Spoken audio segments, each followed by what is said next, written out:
मेरे दोस्तों, क्या कभी आपने सोचा है कि जो हमारी गवर्नमेंट है वो लाखों करोड़ों एम्प्लॉइज़ को पैसा दे रही है, सैलरी दे रही है।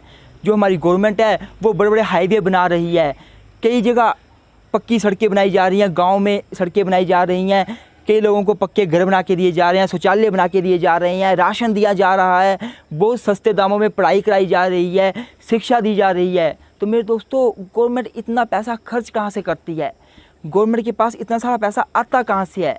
मेरे दोस्तों, मुझे पता है कि आप क्या बोलोगे कि गवर्नमेंट टैक्स इकट्ठा करती है। गवर्नमेंट हम लोगों से ही पैसा इकट्ठा करती है, टैक्स कलेक्ट करती है और उस पैसे को हमारे अच्छे के लिए यूज़ करती है। लेकिन मेरे दोस्तों, क्या एक टैक्स ही अकेला सोर्स है जहाँ से गवर्नमेंट को पैसा मिलता है? और कोई सोर्स नहीं है क्या? या फिर और भी काफ़ी सोर्सेज हैं? और मेरे दोस्तों, ये तो एक बात होगी। दूसरी बात कि जब इतना सारा पैसा गवर्नमेंट के पास आता है तो गवर्नमेंट उसे जमा कहाँ करती है, सेव कहाँ करती है? मेरे दोस्तों, हम लोग हैं ह्यूमन बींग्स, जो हम लोग जितने भी हैं, हम लोग क्या करते हैं? पैसा आए, चलो बैंक में जमा करा दिया, अपना SBI बैंक में जमा करा दिया, PNB में, OBC में, बहुत सारे बैंक के जमा करा दिया। लेकिन क्वेश्चन ये बनता है कि जो गवर्नमेंट के पास पैसा आ रहा है वहाँ तो गवर्नमेंट के पास तो हज़ारों लाखों में पैसा होगा नहीं, अरबों में होगा, खरबों में होगा।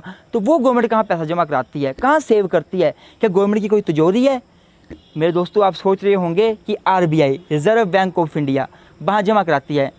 मेरे दोस्तों, गवर्नमेंट केवल और केवल RBI में जमा नहीं करवाती, क्योंकि RBI में इतना सारा पैसा कहाँ से रखेंगे, कहाँ से इतना पैसा सेव करके रखेंगे? तो मेरे दोस्तों, आज की वीडियो में हम यही डिस्कस करेंगे। पहली बात कि हमारी गवर्नमेंट को पैसा आता कहाँ से है।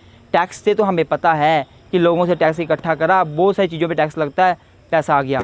इसके अलावा पैसा कहाँ से आता है?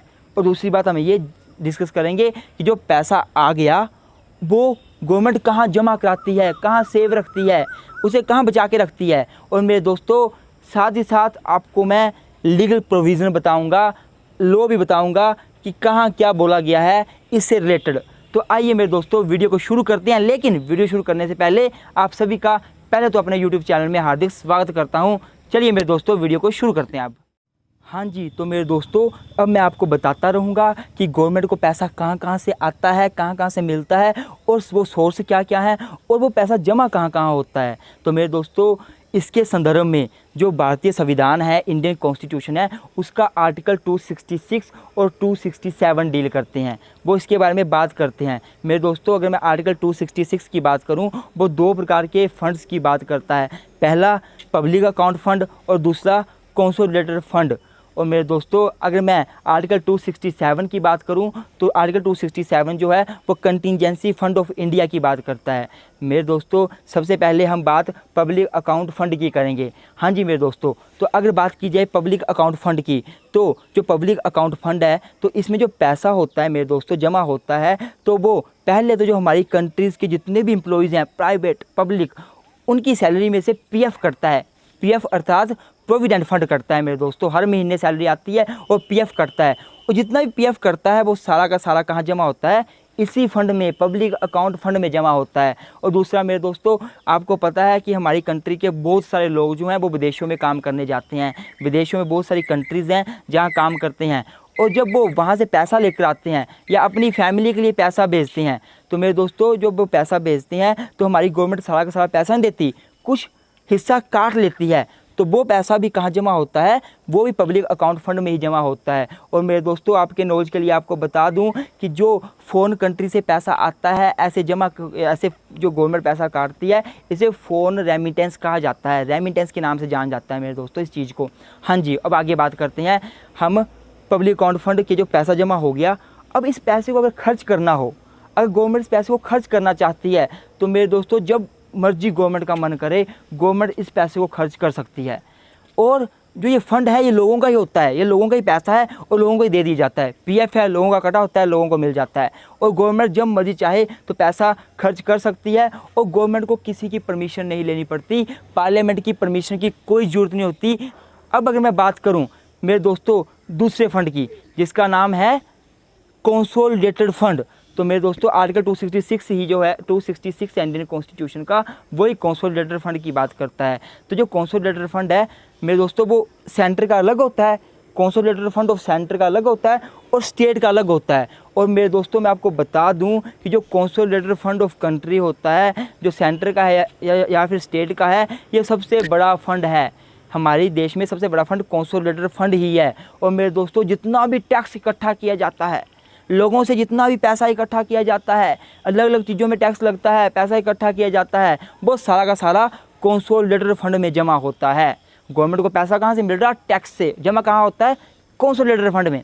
दूसरी बात, जितना भी पैसा है जो गवर्नमेंट को विदेशों से एज ए लोन लेती है, गवर्नमेंट विदेशों से, वर्ल्ड बैंक से, IBRD से लोन लेती है, तो वो सारा का सारा पैसा कहाँ जमा होता है? कंसोलिडेटेड फंड में जमा होता है। और जो कंसोलिडेटेड फंड में जो पैसा है मेरे दोस्तों, इसे हम ऐसे खर्च नहीं कर सकते। गवर्नमेंट अपनी मनमर्जी से खर्च नहीं कर सकती। अगर गवर्नमेंट कंसोलिडेटेड फंड में जो पैसा है उसे खर्च करना चाहती है तो पार्लियामेंट की अप्रूवल लेनी पड़ती है, पार्लियामेंट की परमिशन लेनी पड़ती है। पार्लियामेंट का मतलब मेरे दोस्तों राज्यसभा, लोकसभा और प्रेसिडेंट, इन तीनों की परमिशन मिलेगी तभी कंसोलिडेटेड फंड जो है गवर्नमेंट का, वहाँ से पैसा खर्च किया जा सकता है। मैंने आपको बताया कि जो कंसोलिडेटेड फंड है वो सेंटर का अलग होता है, स्टेट का अलग होता है। स्टेट की बात करूं मेरे दोस्तों तो स्टेट में जो है उससे परमिशन लेनी पड़ती है। अब मेरी बात दोस्तों मैं आपको बता दूं कि जो हमारे कॉन्स्टिट्यूशनल पोस्ट्स हैं, कॉन्स्टिट्यूशनल पोस्ट हैं बहुत सारी, जैसे हमारा प्रेसिडेंट है, हमारा सुप्रीम कोर्ट के जजेस हैं, हमारा प्राइम मिनिस्टर है, इसके अलावा बहुत सारी कॉन्स्टिट्यूशनल पोस्ट हैं, हाई कोर्ट के जजेस हैं। तो जो इनको सैलरी दी जाती है वो भी कॉन्स्टिट्यूशनल जो कंसोलिडेटेड फंड है, जिसको कॉन्स्टिट्यूशनल फंड भी कहा जाता है, कंसोलिडेटेड फंड को कॉन्स्टिट्यूशनल फंड भी कहा जाता है, वहीं से सैलरी निकाल के दी जाती है, वहीं से पैसा निकाला जाता है और सैलरी दी जाती है। और मैं आपको बता दूं कि जो सेंट्रल गवर्नमेंट है, जो सेंट्रल गवर्नमेंट के अंतर्गत काम करते हैं, जो सेंट्रल गवर्नमेंट के एम्प्लॉयज़ हैं, जैसे कि सुप्रीम कोर्ट के जजेस हो गए, जैसे कि प्राइम मिनिस्टर हो गया, प्रेसिडेंट हो गया, तो इनको जब सैलरी दी जाती है वो कंसोलिडेटेड फंड ऑफ इंडिया से निकाल के दी जाती है, पैसा निकाल के दिया जाता है। और अगर बात करूँ मैं गवर्नर की, जो स्टेट लेवल की हैं, गवर्नर हो गया, हमारे मुख्यमंत्री जी हो गए, जब इनको, हमारे हाई कोर्ट के जजेस हो गए, जब इनको सैलरी दी जाती है मेरे दोस्तों, तो क्या किया जाता है? स्टेट का जो कंसोलिडेटेड फंड है वहाँ से पैसा निकाल के दिया जाता है। मेरे दोस्तों हमने दो फंड पढ़ लिए, पब्लिक अकाउंट फंड और दूसरा कंसोलिडेटेड फंड, जो कि इंडिया का सबसे बड़ा फंड है और जिसे कॉन्स्टिट्यूशनल फंड कहा जाता है। अब तीसरे फंड की बात करें मेरे दोस्तों तो तीसरे फंड का नाम है कंटिजेंसी फंड। आर्टिकल 267 जो है इंडियन कॉन्स्टिट्यूशन का, वो कंटिजेंसी फंड के बारे में बात करता है। अब अगर मैं आपको कंटिजेंसी फंड के बारे में बताऊं मेरे दोस्तों, तो कंटिजेंसी जो फंड है, जो इसमें पैसा रखा जाता है, इसमें पैसा कहाँ से आता है? पहली बात तो ये, तो मेरे दोस्तों जब कंटिजेंसी फंड में पैसा डालना हो तो मेरे दोस्तों मैं आपको बता दूं कि जो कंसोलिडेटेड फंड ऑफ इंडिया है, यहीं से पैसा निकालकर कंटिजेंसी फंड में डाला जाता है। इसलिए जब भी कंटिजेंसी फंड से पैसा खर्च करना हो तो पार्लियामेंट की अप्रूवल की ज़रूरत नहीं पड़ती, लेकिन अगर उसमें डालना हो तो कंसोलिडेटेड फंड से पैसा निकाला जाता है, जो कि तभी निकलता है जब पार्लियामेंट से अप्रूवल ले ली जाए। और पार्लियामेंट से अप्रूवल लेके पैसा जो है वो कंटिजेंसी फंड में डाल दिया जाता है। और जब कंटिजेंसी फंड में खर्च करना हो पैसा उससे निकाल कर, तो वो कभी भी किया जा सकता है, पार्लियामेंट की अप्रूवल की कोई ज़रूरत नहीं होती। और मेरे दोस्तों क्वेश्चन यहाँ पे ये बनता है कि कंटिजेंसी फंड जो है उसका पैसा कब कब खर्च किया जाता है? तो मैं आपके नॉलेज के लिए आपको बताना चाहूँगा मेरे दोस्तों कि जो कंटिजेंसी फंड है उसका जो पैसा खर्च किया जाता है वो केवल और केवल किसी कंटिजेंसी के टाइम पे खर्च किया जाता है। जैसे कि अपने देश में बाढ़ आ गई, किसी पर्टिकुलर राज्य में बाढ़ आ गई, अर्थक्वेक हो गया, आग लग गई, बहुत नुकसान हो गया, कोई नेचुरल कैलामिटीज़ हो गई, उसकी वजह से जो क्या हुआ, बहुत नुकसान हो गया। प्रेजेंट टाइम की बात करूं तो कोविड-19 ये भी एक किस्म से बहुत ही बड़ी नेचुरल कैलामिटीज़ है। तो जो कोविड-19 है तो बहुत सारे राज्यों में नुकसान हुआ, राज्यों को पैसा देना पड़ा, एक एमरजेंसी की पोजीशन हमारी कंट्री में पैदा हो गई थी, तो पैसा कहाँ से दिया गया? जो कंटिजेंसी फंड है, जिसको एमरजेंसी फंड भी कहा जाता है, वहाँ से निकाला और दे दिया। मैंने आपको बता दिया कि जब पैसा डालना हो तो कंसोलिडेटेड फंड से पैसा लिया जाता है, उसमें डाला जाता है। और मेरे दोस्तों जो कंटिजेंसी फंड है ये कॉन्स्टिट्यूशनल फंड नहीं है। और आपको बता दूं आपके नॉलेज के लिए कि हमारी पार्लियामेंट ने 1950 में कंटिजेंसी फंड से रिलेटेड एक पर्टिकुलर लॉ भी पास किया हुआ है, कानून भी पास किया हुआ है।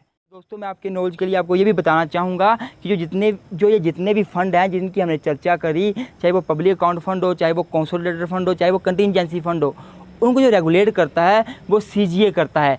CGA अर्थात कंट्रोलर जनरल अकाउंट। मेरे दोस्तों कैग नहीं करता है बल्कि CGA करता है। और मेरे दोस्तों मैं आशा करता हूँ आपको मेरे द्वारा दी गई जानकारी अच्छी लगी हो, और अगर आपको अच्छी लगी हो प्लीज़ वीडियो को लाइक ज़रूर करें और ऐसी वीडियो को देखने के लिए हमारे चैनल को ज़रूर सब्सक्राइब करें।